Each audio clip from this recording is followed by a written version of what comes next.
ሰባተኛውን ጠቅላላ ምርጫ በመጪው ግንቦት 24 ለማካሄድ እንደ ሀገር አስፈላጊው ዝግጅት በመከናወን ላይ ይገኛል። በዚህም በርካታ የፖለቲካ ፓርቲዎች ለሚወክሉት ሕዝብ ጠቃሚ ያሏቸውን ሀሳቦችና ፕሮግራሞች ይፋ በማድረግ ላይ ናቸው። ከነዚህ ፓርቲዎች መካከል አንዱ የሆነውና በሀገር አቀፍ ደረጃ የሚወዳደረው የኢትዮጵያ ዴሞክራቲክ ህብረት ፓርቲ ኢዳሃ ይገኝበታል። የፓርቲው ሊቀመንበር አቶ ገብሩ በርሄ እንደሚሉት ፓርቲያቸው ከምስረታው ጀምሮ ውይይትን ያስቀደመ የፖለቲካ መርህ ላይ ተመስርቶ እየተንቀሳቀሰ መሆኑን ይናገራሉ።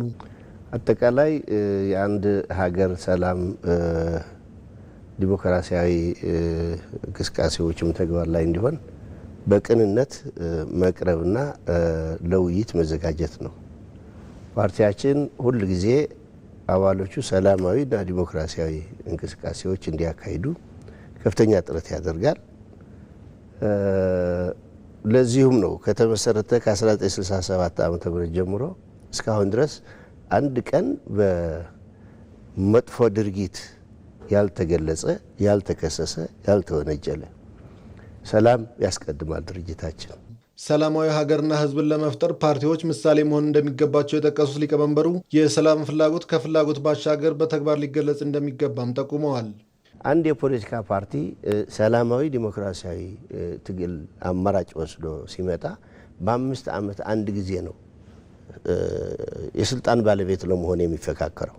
ስለዚህ 5 ዓመታት በሙሉ እየሰራን ነው የምንቆየው ማለት ነው። እጮቻችን የት ምን አይነት ሰዎች ናቸው መምጣት ያለባቸው? የማደራጀት አባላት የማብዛት ክልሎች ኦልሞስት እንደ ሀገር አቀፍ በሁሉም ክልል የመደራጀት መብት አለን። በየትኛው ክልል ነው መግባት ያለብን? ዘንድሮ ብንገባስ ምን አይነት እጮች መያዝ አለብን የሚለው 5 ዓመት ሙሉ እየሰራንበት ነው የቆየ ነው ማለት። ዲሞክራሲያዊ ምርጫ የነገዋንና ጠንካራዋን ኢትዮጵያ ለመገንባት መሰረት ነው የሚሉት የፓርቲው ሊቀመንበር ካለፉት ምርጫዎች የተሻለውን መውሰድና ከስህተቶቹ መማር ይገባል ሲሉ ጠቁመዋል። በአሁኑ ጊዜ በአንድ ግለሰብ ወይም በተወሰኑ ግሩፕ የሚተዳደር የለም። ኦልሬዲ ጊዜው አልፎበታል። ፋሽኑ 21 ክፍለ ዘመን ነው የደረስነው። ስለዚህ ህዝብ ራሱ መራጮቹ መሪዎቹ የሚመርጥበት ትክክለኛ መንገድ ማስቀመጥ ተገቢ ነው። ስለዚህ ውጤት አለው፣ ጥሩ ነው። አሁን 7ኛ ሀገራዊ ምርጫ ነው ያዝነው።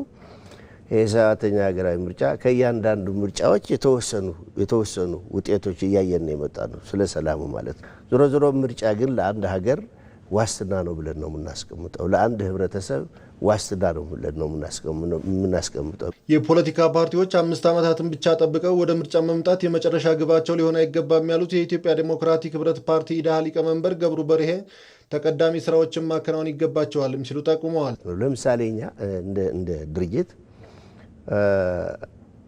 በ5 ዓመታት ውስጥ በአራቱም የደቡብ ክልሎች ቢሮዎች አሉን፣ እንቅስቃሴዎች አድርገናል። ቢሮዎች ብቻ ሳይሆን አባሎቻችን እየሰበሰብን የመንግስት አዳራሽ እየተጠቀምን የመንግስት አዳራሽ በሌለባቸው አካባቢዎች እየተከራየን ስልጠናዎችም እየሰጠን ነበር። በመጪው ጠቅላላ ምርጫ ለመሳተፍ ሙሉ ዝግጅት ስለማድረጉም የኢትዮጵያ ዴሞክራቲክ ህብረት ፓርቲ ይፋ አድርጓል።